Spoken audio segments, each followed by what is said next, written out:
छत्तीसगढ़ के बस्तर के घने जंगलों में जहां भारत के सबसे खतरनाक नक्सली रहते हैं, उस जगह का नाम है अबुझमाड़। 5 जनवरी 2025 दोपहर का समय बीजापुर के मडेड़ पुलिस स्टेशन में एक सीनियर डीआरजी अफसर का फोन बजा। सर, बंदेपारा कोरंगजेड़ जंगल में 4 से 5 नक्सली छिपे हैं। जोश में आए अफसर ने बिना देरी किए तुरंत एसटीएफ और पुलिस टीम को ब्रीफ किया। टारगेट यहाँ से सिर्फ 10 किलोमीटर दूर है और जल्दी 15 गाड़ियों का काफिला घने जंगलों के बीच मुश्किल और तंग रास्तों पर निकल पड़ा। काफिला अपने टारगेट से 1 किलोमीटर पहले रुक गया, जहाँ से रोड खत्म हो गई और घना जंगल शुरू हो गया। जवानों ने बिना शोर किए एक एक कदम फूंक फूंक कर चलना शुरू किया, फिर बिना कोई आवाज किए सावधानी से 800 मीटर तक जंगल में आगे बढ़े। हर कोई सतर्क था और उनकी बंदूकें हमला करने को तैयार। जैसे ही चीफ कमांडर ने माओवादी ठिकाने को देखा, उन्होंने अपना हाथ उठाकर सबको रुकने को कहा और अपनी टीम को एरिया घेरने का इशारा किया। जैसे ही जवानों ने अपनी अपनी पोजीशन ले ली, फिर कमांडर ने जवानों को निर्देश दिया, जब तक मैं आदेश न दूं, कोई फायर नहीं करेगा। धीरे धीरे जवानों ने अपना घेरा कसना शुरू किया और निशाने की ओर बढ़ने लगे, लेकिन नक्सली भी कम नहीं थे। उन्होंने या तो उनकी मौजूदगी को भांप लिया होगा या उन्हें आते देख लिया होगा और उन्होंने पहली फायरिंग शुरू कर दी और सुरक्षा बलों को अचानक इस हमले से चौंका दिया। बहादुर जवानों, दिखा दो इन हरामियों को अपना जलवा, फायर!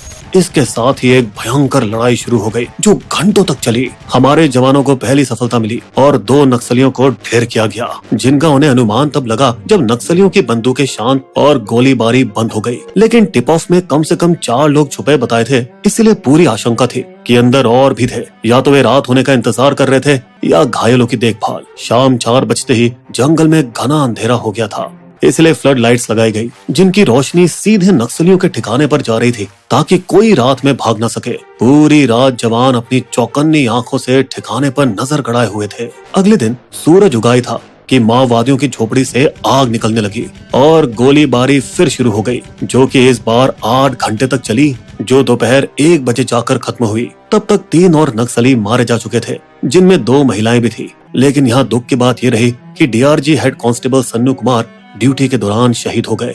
जब हमारी विजय टीम बेस पर लौटने की तैयारी कर रही थी, तो उन्होंने पहले सुरक्षा नियमों का पालन करते हुए रोड ओपनिंग पार्टी भेजी, जिसमें 15 से 20 जवान या सीआरपीएफ के लोग होते हैं। ये खोजी कुत्तों और मेटल डिटेक्टरों के साथ पैदल ही रास्ते पर छानबीन करते हैं और ये पक्का करते हैं कि सड़क के किनारे कोई आईईडी बम या जंगल में कोई नक्सलवादी छुपा तो नहीं है। आरओपी टीम के ऑल क्लियर देने के बाद ही काफिले की पहली 8 गाड़ियां 100 मीटर की दूरी बनाए रखते हुए रवाना हुई। प्रोटोकॉल के अनुसार 15 मिनट बाद बाकी 7 गाड़ियां भी निकली। 24 घंटे की भयंकर मुठभेड़ के बाद जवान अपनी जीत से काफी खुश थे।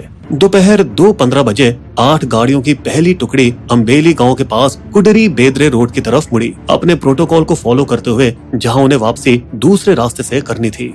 सुरक्षा बलों की गाड़ियां जो अनुभवी जवान चला रहे थे, उन्होंने ऊबड़ खाबड़ सड़क पर भी अपनी स्पीड को स्लो नहीं किया। लेकिन काफिले की 7वीं गाड़ी, एक प्राइवेट स्कॉर्पियो एक्सयूवी जिसे एक आम नागरिक चला रहा था, उसने गड्ढे से बचने के लिए स्पीड को धीमा कर लिया। अब आगे नक्सलियों द्वारा क्या षड्यंत्र रचा गया जिसने काफिले को हिला कर रख दिया और इससे क्या सबक मिला और बदला कैसे लिया गया, ये सब जानेंगे। पर दोस्तों, अगर आप बिस्बो में नए हैं तो सब्सक्राइब करें और बेल आइकन तो जरूर दबा ही दीजिए। हम देश के अहम मुद्दों पर ऐसी कहानियां अक्सर लाते हैं। चलिए वापस चलते हैं। तो 6 हफ्ते पहले नवंबर 2024 की रात अम्बेली गांव के पास कुडरी बेदरे सड़क के किनारे ऐसा लग रहा था कि कुछ मजदूर पाइप छिपा रहे थे। पूरी रात काम करके उन्होंने एक सुरंग बनाई, सड़क के दोनों तरफ लगे 2 पेड़ों के बीच, जैसे कोई निशानी हो। इस सुरंग की शुरुआत सड़क से 50 से 150 मीटर दूर जंगल में थी, बिल्कुल जैसे कोई लोमड़ी का बिल हो। फिर उन मजदूरों ने 40 से 70 किलो विस्फोट को एक प्लास्टिक पाइप में रखा और उसे सुरंग के अंदर दबा कर डाल दिया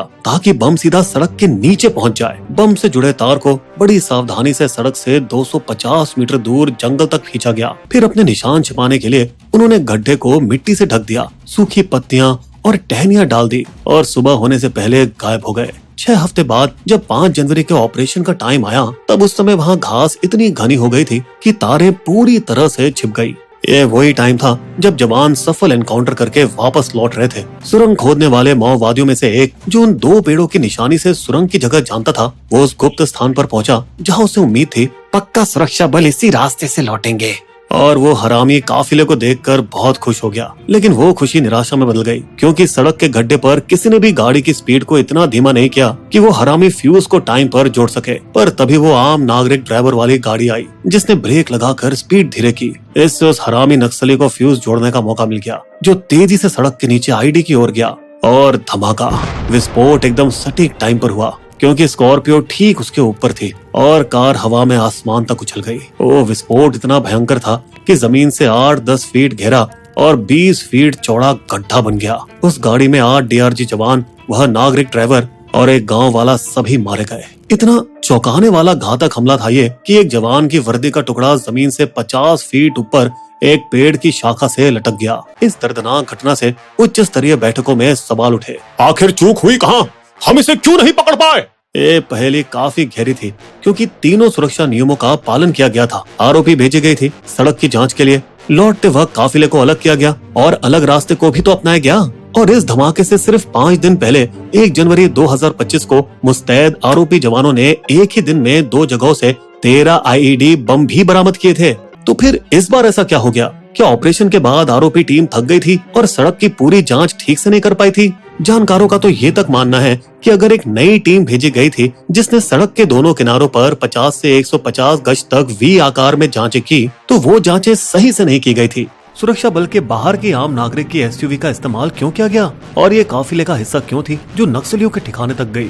तो उन्होंने रास्ते की जांच के लिए खोजी कुत्तों का इस्तेमाल नहीं किया। दोस्तों, हम बता दें कि इस तरह की जानकारियां कभी भी पब्लिक नहीं की जाती और यहाँ हम केवल अनुमान लगा रहे हैं। वैसे अगर यहाँ एमपीवी मल्टीपर्पज व्हीकल भी इस्तेमाल किया जाता जो 5 से 7 किलो विस्फोट झेल सकता है, तो भी कोई फायदा नहीं होता, क्योंकि यहाँ 40 से 70 किलो के बम लगाए गए थे। हाँ, पर अगर हल्की एसयूवी थोड़ी तेजी से उस गड्ढे के ऊपर से निकलती तो शायद नुकसान कम होता। ये कुछ हद तक हमारे इंटेलिजेंस की विफलता भी दिखाता है कि वे साजिश के बारे में कोई संकेत नहीं पकड़ पाई। ये हमारे गृह मंत्री अमित शाह के 2026 तक नक्सलवाद खत्म करने के मिशन में एक छोटी लेकिन गंभीर गलती है। वैसे हम बता दें कि 2024 में हमारे जवानों ने 217 नक्सलियों का खात्मा किया, जो कि छत्तीसगढ़ के इतिहास में एक साल में सबसे बड़ा आंकड़ा है। यहाँ तक कि 20 जनवरी 2025 को खतरनाक माओवादी जयरामा रेड्डी उर्फ चलपति, जिस पर 1 करोड़ का इनाम था, उसे भी ढेर कर दिया गया। यही नहीं, 11 फरवरी को हमारे जवानों ने इंद्रावती नेशनल पार्क में 31 नक्सलियों को मार गिराया, जो कि सालों से नक्सलियों का सुरक्षित ठिकाना बना हुआ था। हमारे जवान एक बेहद ही मुश्किल युद्ध लड़ रहे हैं, लेकिन चाहे वो कितने भी थके हों, सुरक्षा नियमों का पालन सख्ती से किया जाना चाहिए, क्योंकि एक छोटी सी गलती हमारे वीर जवानों की जान की वजह बन सकती है। जाते जाते दोस्तों, हमारी 2019 की कहानी जरूर देखें, जो भारत में नक्सलवादी से लड़ाई के इतिहास का ब्यौरा देती है। बिस्बो की शायरी। घने जंगलों में बस्तर के लड़े थे सीना तान, निडर और जाबाज बड़े थे अपने वीर जवान। चली गई कुछ जाने लेकिन कहीं हो गई चूक, अपने शहीद जवानों को बिस्बो करता सैल्यूट। हमारे वीडियो कंटेंट के सोर्सेस आपको डिस्क्रिप्शन में मिल जाएंगे।